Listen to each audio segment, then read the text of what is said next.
우리 할렐루야 샬롬하고 인사합니다. 할렐루야 샬롬 샬롬 샬롬 샬롬 샬롬. 하나님 사랑합니다. 여러분 주 안에서 사랑합니다. 우리가 이 일의 증인이라 오늘 사도행전 3장 11절에서 16절 이 말씀 우리가 함께 읽었어요. 사도행전 3장 다시 한번 봅니다. 11절에서 16절 말씀. 베드로와 요한이 목곡이 된 사람을 고친 사건이 1절부터 나타나죠. 그래서 10절에 보니까 그가 원래 성전 미문에 앉아 구걸한 사람인 줄 알고 그에게 일어난 일로 인하여 신이 놀랍게 여기며 놀라니라. 10절에 이렇게 끝나죠. 11절에 보면 베드로가 솔로몬의 행각에서 설교하는 모습이 나옵니다. 11절에서 우리가 이 일의 증인이라 이렇게 이야기할 부분이죠.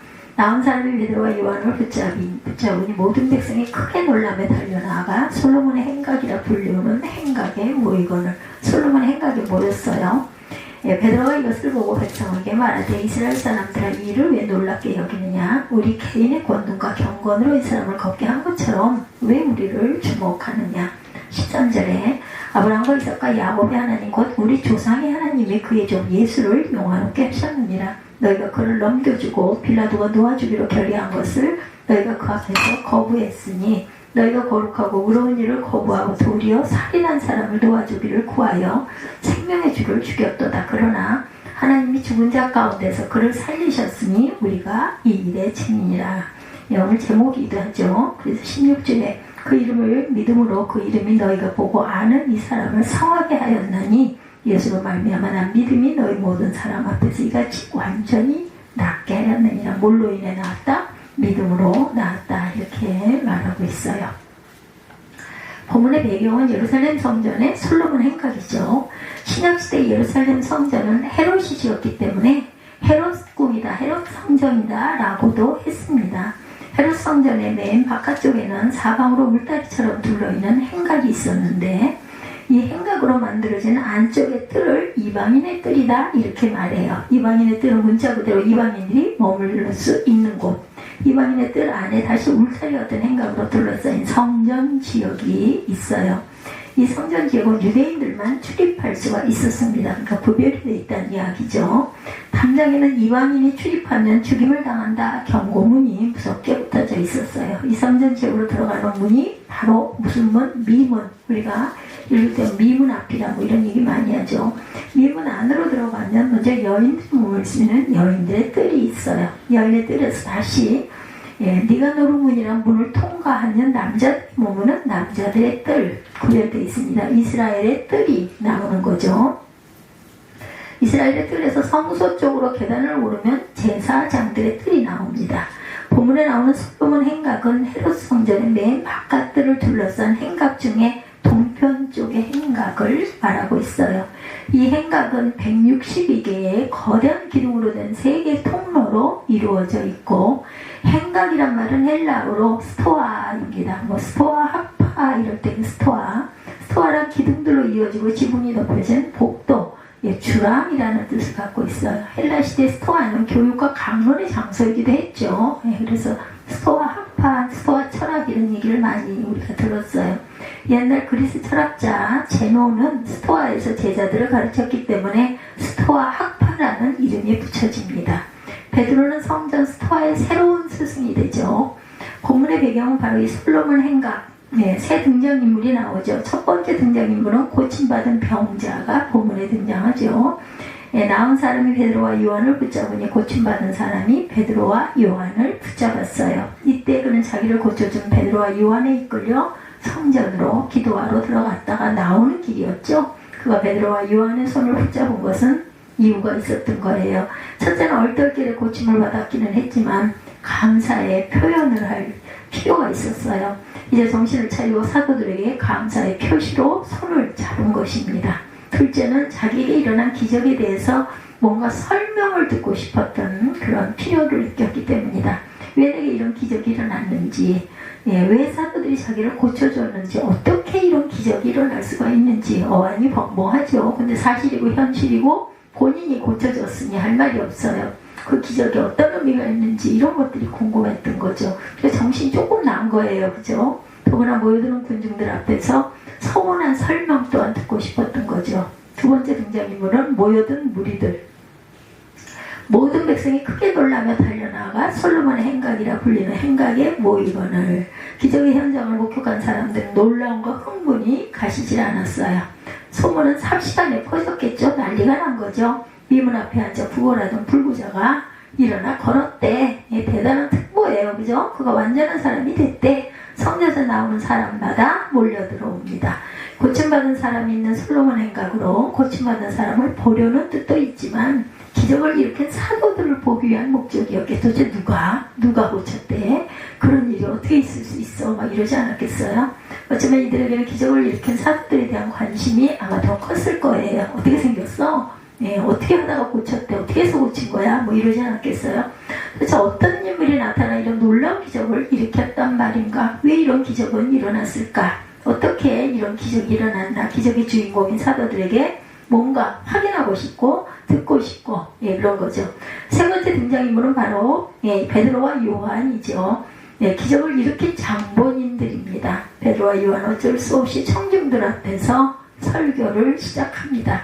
사도행전 두 번째 설교가 됩니다. 첫 번째 설교는 오순절 성령 감림의 의미를 알리는 설교였어요. 두 번째 설교는 자신이 일으킨 기적에 대한 설명이 필요했기 때문에 어쩔 수 없이 행한 설교. 베드로가 뭐라고 설교했을까요? 베드로는 첫 마디는 엉뚱해요. 베드로가 이것을 보고 백성들에게 말하되 이스라엘 사람들아 이 일을 왜 놀랍게 여기느냐. 우리 개인의 권능과 경건으로 이 사람을 걷게 한 것처럼 왜 우리를 그렇게 주목하고 그냥 우리가 주인공이 된 것처럼 왜 그렇게 구느냐. 설교를 하기 전에 먼저 설교자에 대한 일장 설명입니다. 우선 부탁하건대 설교자 자신 베드로에게 주목하지 마라. 나 아무것도 아니야. 나는 그냥 하나님이 하시는 대로 그대로 행했을 뿐이야. 이때 베드로는 졸지에 스타가 된 기분이지 않았겠어요? 어깨가 막 올라갔을 것 같아요. 으쓱으쓱. 인간은 누구나 그런 게 좀 있죠. 수많은 사람들이 베드로와 요한을 우러러봅니다. 와, 저 사람이 그렇게 했대? 어떻게 생겼어? 뭐 하던 사람이야? 도대체 어디서 왔어? 뭐 별소리들 다 했겠죠. 베드로라는 이름은 인터넷 최고 검색어가 되고 광고 회사들이 막 섭외를 하고 난리가 났을까 요즘 같았으면. 그죠? 베드로. 근데 이 베드로는 이때보다 더 일찍, 그죠? 무리를 걸었을 때부터 그랬을 것 같아요. 와, 누가 바다 위를 걸었대? 강의를 누가 걸었대? 막 이러잖아. 그 밤중에 깜짝 놀랐겠죠. 벌써 인터넷 검색어 최대 3위였지 않았겠나 싶습니다. 베드로를 국회로 보냅시다. 전국구 1번으로 추대해서 국회의원을 만듭시다. 이러지 않았겠냐는 거죠. 베드로. 이럴 때 이전에 베드로 같았으면 유출됐을 거예요. 저 같아도 막 둥둥 구름 위를 뜬 것 같을 것 같아요. 그래, 내가 아니면 누가 이런 일을 감히 할 수가 있었겠어? 이러지 않겠어요? 역시 나야. 하나님이 나를 알아주신 거야. 그러지 않았겠냐고요. 역시 하나님께서 나를 사랑하시는 거야. 아주 대단했겠죠. 지금의 베드로는 아니죠. 자신을 바라보고 기대하는 눈빛들이 그저 부담스럽기만 합니다. 왜 나를 쳐다보는가? 잠시라도 자신이 주목받는 것을 견디지를 못합니다. 아니, 난 아무것도 아닌데 그냥 빈 껍데기. 하나님이 하신 거지. 그죠? 왜 나를 주목하느냐? 우리 당신들과 같은 똑같은 사람이다. 난 하나님도 아니고 무슨 신도 아니고 아무것도 아니다. 예수님도 아니다. 단지 주님의 일을 하는 심부름꾼이야. 사도일 뿐이다. 사람들이 주목받는 것은 신앙에 전혀 도움이 안 돼요. 교만을 일으키기 쉽죠. 나도 모르게. 사람을 바라보는 것은 몇 가지 점에서 상당히 위험합니다. 첫째, 실족하기가 쉽죠. 사람은 신이 아니래. 그래서 그런 말 있죠. 사람은 사랑할 존재지 믿을 존재는 아니다. 왜 이런 말이 나왔겠어요? 그죠? 허점이 있고 실수가 다 있어요. 때때로 잘못을 하고 죄를 짓기도 하고 혈기를 부리기도 합니다. 교회 다니다가 실족하는 사람들 가운데는 사람을 바라보다가 실족하는 사람들이 많다고 그러죠. 예수님 같은 목사님인 줄 알았는데 굉장히 다른 거예요. 그죠? 그래서 사택이 멀리 떨어져 있어야 된대요. 교회하고 사택은. 왜냐하면 개인 생활이 있잖아요. 목회자들도 똑같은 사람이다 보니까 흉이 많이 나게 되죠. 예수님 같은 목사인 줄 알았는데 예수님과 너무나 다르다. 장로님, 권사님, 집사님 다 예수를 닮은 줄 알았는데 뭐야? 똑같은 인간이잖아. 이럴 수가 있겠죠. 실망하죠. 실망만 하면 괜찮아요. 절망도 합니다. 거짓말도 해요. 버럭 화를 내기도 하고 누구 흉도 보기도 하고 사납기도 하고 남에게 상처를 주기도 해요. 보통 사람보다 더 심할 때도 많아요. 그죠? 가끔 안 좋은 일로 신문에 나는 그러한 성도들도 있습니다. 이럴 때 성도라는 단어를 쓰는 게 맞는지는 모르겠어요. 그냥 교인이라고도 많이 하는데 어쨌든 간에 구원을 받았으니 저는 성도라고 일컫습니다. 성도스럽지 못한 성도 많이 있죠. 저부터도 거기에서 예외도 아닙니다. 그런 사람을 바라보면 모두 다 실족, 행위로는 모두 다 실족할 수밖에 없어요. 둘째로 사람을 바라본다고 아무런 기적도 일어나지 않습니다. 아무리 유명한 베드로 사도라 해도 베드로 때문에 무슨 일이 일어난 것은 아니에요. 기적을 일으키는 분은 하나님이시지 사람이 아닌 거죠. 유명한 목사님이라고 귀신이 쫓겨갑니까? 예, 교회 장로님이라고 병을 고칠까요? 귀신은 오직 예수님을 보고 쫓겨가는 거죠. 사람이 대신 외치죠. 지적하죠. 무엇으로? 예수의 이름으로. 그렇죠. 예, 그랬을 때 병고침의 기적이 나타나는 것은 모두 다 하나님께서 하시는 일이죠. 예수님께서 하시는 일입니다. 사람은 머리카락 하나도 길게 할 수 없는 무능한 존재라고 성경에도 증거하죠. 베드로 사도가 왜 자신을 주목하라고 하지 말라고 했는지 우리가 알아야 합니다. 교회 안에서 유명 인사 따라다니지 말아야 합니다. 영적으로 아무런 득이 없어요. 누구만? 십자가만, 하나님만, 예수님만, 성령님만 바라봐야 합니다. 성삼위 하나님만 바라보는 거죠. 하나님이 예수를 영원롭게 하셨느니라. 아브라함과 이삭과 야곱의 하나님, 곧 우리 조상의 하나님이 그 종 예수를 영원롭게 하셨느니라. 예수님을 바라보라. 하나님께서 예수를 영원롭게 하셨다. 영광을 받으실 분은 나도 아니고 당신도 아니고 바로 예수님이다. 40평생을 걷지 못하다가 걷게 된 일이 어떻게 일어났습니까? 예수님 때문에 일어났습니다. 왜 예수님이 영화롭게 되셨습니까? 하나님께서 그렇게 하셨습니다. 어떤 하나님이십니까? 아브라함과 이삭과 야곱의 하나님, 곧 우리 조상의 하나님이십니다. 이 표현은 유대인들이 하나님을 부를 때 사용하는 그 관용적인 표현이에요. 아브라함과 이삭과 야곱의 하나님. 이 표현은 선민의 하나님, 성경의 하나님, 역사의 하나님, 언약의 하나님, 성취하시는 하나님이라는 뜻을 갖고 있습니다. 하나님은 아브라함과 이삭과 야곱에게 메시아를 약속하셨어요. 하나님이 약속하셔서 조상들이 바라보던 메시아, 이스라엘 민족이 바라보던 메시아, 그가 바로 예수님이시다. 하나님은 그 예수님으로 하여금 모든 영광을 받게 하셨습니다. 아버지여, 창세전에 내가 아버지와 함께 가졌던 영화로서 지금도 아버지와 함께 나를 영화롭게 하옵소서. 요한복음 17장 5절입니다. 하나님이 어떻게 예수님을 영화롭게 하셨다고요? 네, 종이란 말과 영화롭게란 말은 아주 대조적이죠. 여기 나오는 종이란 말은 노예를 말하는 게 아니죠. 이사야 52장에 예언된 종, 이사야 선지자를 이렇게 예언합니다. 52장 13절을 보면 이사야, 야훼께서 가라사대 보라 내 종이 형통하리니.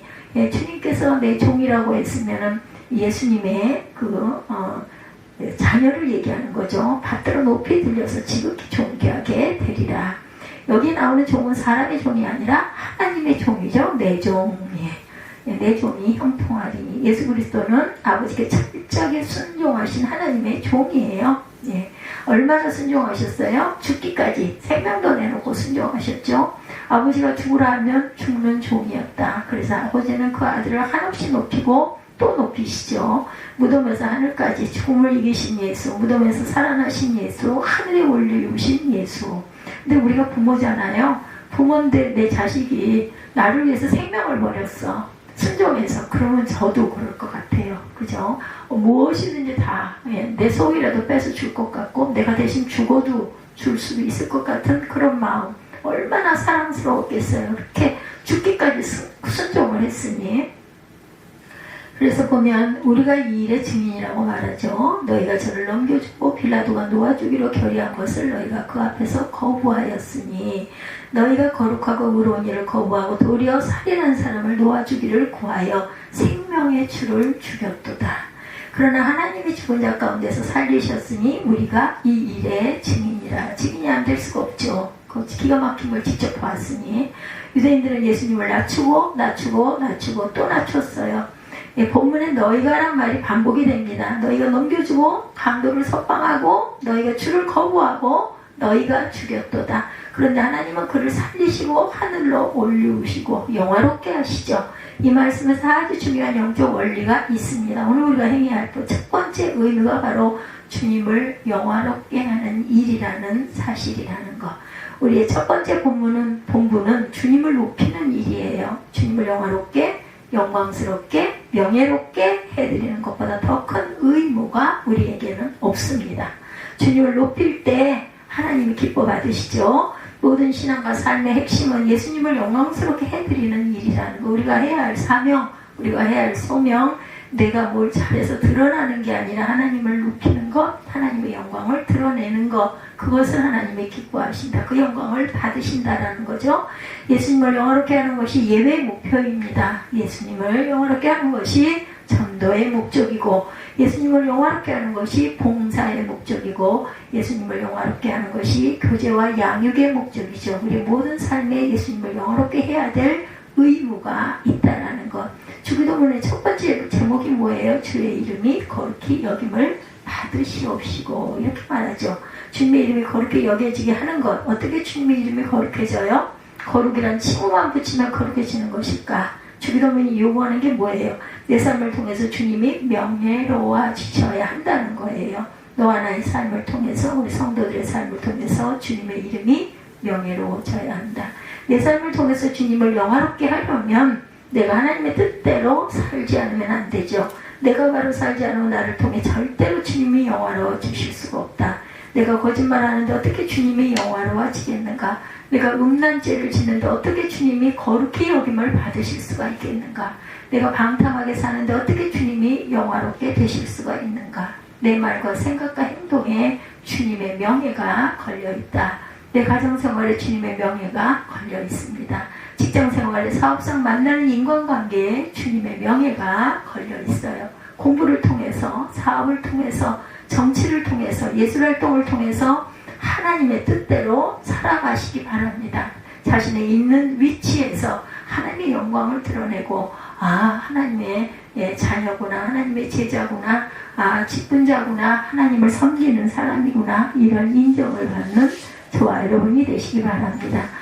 주님이 나로 인하여 영광을 받으신다라는 거죠. 예수 이름을 믿는 이름이 낫게 하였느니라 이러죠. 믿는 그 믿음이 낫게 하였다. 마지막으로 말씀드릴 것은 예수님의 이름을 사용하는 일입니다.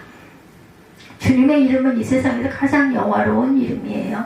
영화롭다는 것은 수식어가 아니죠. 실질적으로 영화롭습니다. 능력이 있습니다. 그 이름을 사용할 때 놀라운 결과가 있어요.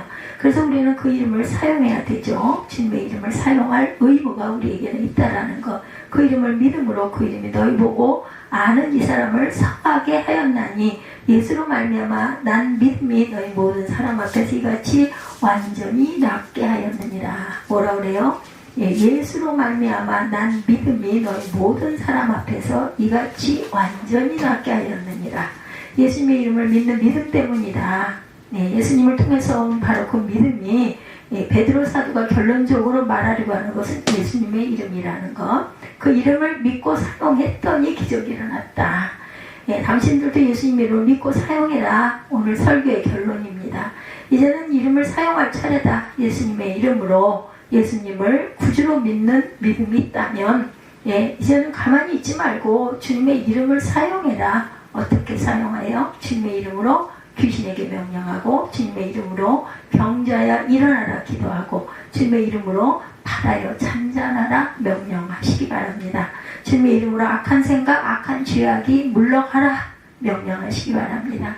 이 시간 우리 함께 기도할 때 모두 함께 우리 아픈데, 우리 연약한데, 우리의 문제 있는 데를 붙들고 기도하시기 바랍니다. 마음에 병 있는 사람 가슴에 손을 얹고 기도하고, 우리 함께 주님의 이름으로 명령해요. 내가 예수 이름으로 명하노니 악한 병만은 물러갈지어다.